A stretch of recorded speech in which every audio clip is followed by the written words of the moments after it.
ایسے ہی وائس کے معزز ناظرین السلام علیکم۔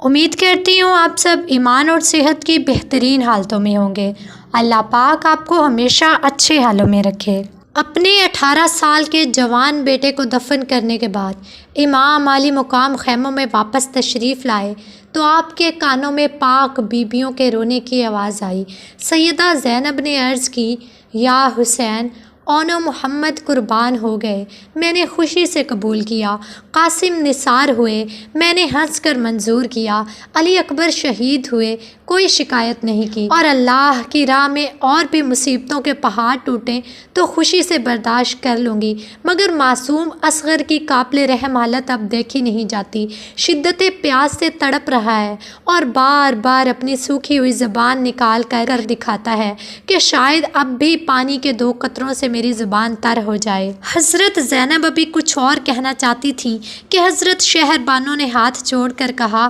آقا حسین، مدینہ پاک سے لے کر میدان کربلا تک اور پھر اون و محمد کی قربانی سے لے کر علی اکبر کی شہادت تک خاموش رہی ہوں، اور اب تک نہ کوئی شکایت کی ہے نہ کوئی درخواست، اور شاید آئندہ بھی نہ کرتی، مگر دیکھو نا، میرے لال کی آنکھیں پتھرا گئی ہیں اور تڑپ تڑپ کر دم توڑ رہا ہے۔ آج 3 دن سے اس کے حلق میں پانی کا ایک قطرہ بھی نہیں گیا۔ مامتا کی ماری اب مجبور ہو کر درخواست کرتی ہوں کہ میرے لال کو لے جاؤ اور دشمنوں کو میرے بچے کی بے تابی اور بے کسی دکھاؤ اور کہو کہ ہمارے لیے نہیں، صرف اس شیر خوار بچے کے لیے 2 گھونٹ پانی دے دیں۔ یا سید، مجھے امید ہے کہ عمر بن سعد نہیں تو نہ صحیح، اس کے لشکر میں سینکڑوں اولاد والے ہوں گے، ان میں سے کسی نہ کسی کو ضرور میرے لال پر رحم آ جائے گا۔ امام علی مقام نے فرمایا، شہر بانو، جن ظالموں کو اون و محمد پر رحم نہ آیا، جن کو عباس و قاسم پر ترس نہ آیا،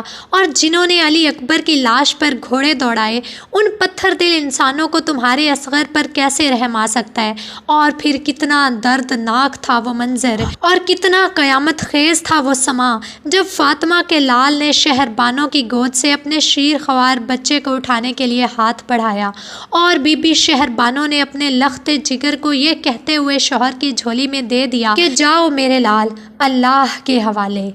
شہزادہ دو عالم نے شیر خوار اصغر کو جھولی میں اٹھایا، دامن میں چھپایا اور سینے سے لگا کر لشکر یزید کی طرف قدم بڑھائے۔ سیدہ کے لال اپنے بچے کو دامن میں چھپائے عمر بن سعد کے سامنے کھڑے ہو گئے۔ عمر بن سعد نے حضرت امام حسین کو دامن میں کوئی چیز چھپا کر آتے دیکھا تو ساتھیوں سے کہا، معلوم ہوتا ہے کہ حسین ابن علی گھبرا گیا ہے اور صلح کے لیے قرآن اٹھا لایا ہے، اور دیکھو، اگر حسین یزید کی بیعت پر صلح کرے تو اس کا خیر مقدم کرنا، اور اگر یزید کی بیعت کیے بغیر صلح کرے تو پھر قرآن کا لحاظ بھی نہ کرنا۔ عمر بن سعد نے امام علی مقام کو کھڑے دیکھا تو کہا، حسین کیوں آئے ہو؟ نور نگاہ علی نے جواب دیا، خدا کی قسم میں خود نہیں آیا، ماں کی مامتا نے تیرے پاس بھیجا ہے، اور اگر میں نے خود آنا ہوتا تو اون و محمد کی قربانی سے پہلے آتا، قاسم و عباس کی جانثاری سے قبل آتا،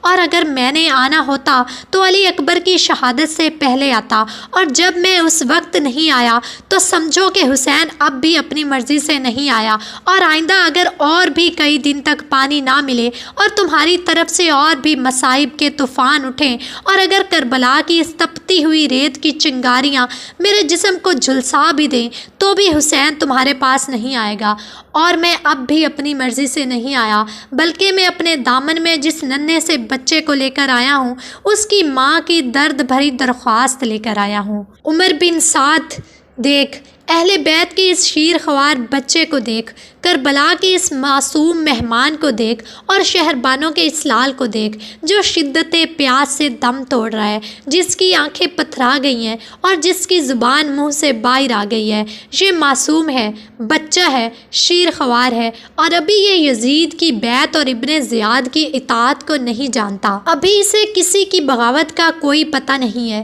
اس لیے اس کا کوئی قصور نہیں، اس لیے اصغر کے حلق میں زیادہ نہیں تو صرف 2 قطرے ہی پانی کے ڈال دے، شہر بانو کے اس شیر خوار کو پانی کی 2 بوندیں دے دے۔ نہیں، میرے اصغر کو نہیں، شہر بانوں کے بچے کو نہیں، بلکہ اپنے نبی کے نواسے کو پانی دے دے، تاریخ تیری اس رحم دلی پر فخر کرے گی۔ اتنا کہہ کر فاطمہ کے لال نے اپنے لخت جگر کو جھولی سے نکال کر اپنے ہاتھوں میں اٹھایا اور پھر اصغر کے چہرے سے دامن ہٹا کر فرمایا، بیٹا اصغر، اٹھو اور حق و صداقت کی آخری نشانی بن کر، عظمت اسلام کی آخری دلیل بن کر اور دین و شریعت کی آخری آیت بن کر اتمام حجت کے لیے اپنی سوکھی ہوئی زبان عمر بن سعد کو دکھا دو، تاکہ حشر کے میدان میں دربار خداوندی سے مجھ پر کوئی الزام نہ آ سکے۔ بچے کو اٹھا کر امام حسین خاموش ہو گئے اور انتظار کرنے لگے کہ اس 20,000 انسانوں کے لشکر میں سے کس کو میرے اصغر پر رحم آتا ہے اور وہ دوڑ کر پانی کے چند قطرے اس کی سوکھی ہوئی زبان پر رکھتا ہے۔ مگر وہ انسان کہاں تھے جو ان کو رحم آتا؟ وہ تو انسانیت کے تمام سنہری اصولوں کو چھوڑ کر وحشت و بربریت کے گڑھے میں گر چکے تھے، اور ان کے سینوں میں دل نہیں تھے، پتھر تھے، بلکہ پتھر کی چٹانیں تھیں۔ تھوڑی دیر تک خاموشی چھائی رہی اور پھر عمر بن سعد نے اس خاموشی کو توڑا اور کہا، حسین، تیرے دادا اسماعیل نے پیاس کی شدت سے تنگ آ کر ایڑیاں رگڑیں تو آب زمزم کا چشمہ جاری ہو گیا۔ تیرے نانا مصطفیٰ کی انگلیوں سے پانی کی نہریں جاری ہو گئیں۔ حسین، اب اپنے دادا سے پانی مانگ یا اپنے نانا سے پانی مانگ۔ عمر بن سعد کی اس بے رحمانہ گفتگو سے سید جوش میں آ گیا اور فرمایا، عمر بن سعد، میں اگر چاہوں تو کوفہ کے اس ریگستان سے پانی کی نہریں جاری ہو سکتی ہیں، اور اگر میں چاہوں تو ابھی آسمان سے پانی کے پرنالے بہہ سکتے ہیں، مگر آج خدا دیکھنا چاہتا ہے تمہارے جبر کی انتہا اور حسین کے صبر کی انتہا۔ عمر بن سعد نے پکارا کہ حسین کا یہ بچہ بھی زندہ نہ جائے۔ یہ دل خراش آواز سن کر حضرت امام حسین کا کلیجہ دھک دھک کرنے لگا کہ ظالم حرمل کا تیر کربلا کے شیر خوار عسکر کے حلق سے پار ہو کر حضرت امام حسین کے بازو میں جا لگا۔ پھر اس پیکر تسلیم و رضا نے اپنی آنکھوں کے سامنے اپنی جھولی میں اپنے معصوم بچے کو دم توڑتے دیکھا اور ایک ننھی سی جان کو اپنی گود میں تڑپتے دیکھا۔ مظلوم کربلا نے اپنے بیٹے کو زمین پر لٹا کر اپنے ہاتھوں سے تیر کھینچا، خون کا فوارہ بہہ نکلا۔ میرے آقا حسین نے خون کا چلو بھر لیا، آسمان کی طرف اچھالنا چاہا تو آواز آئی،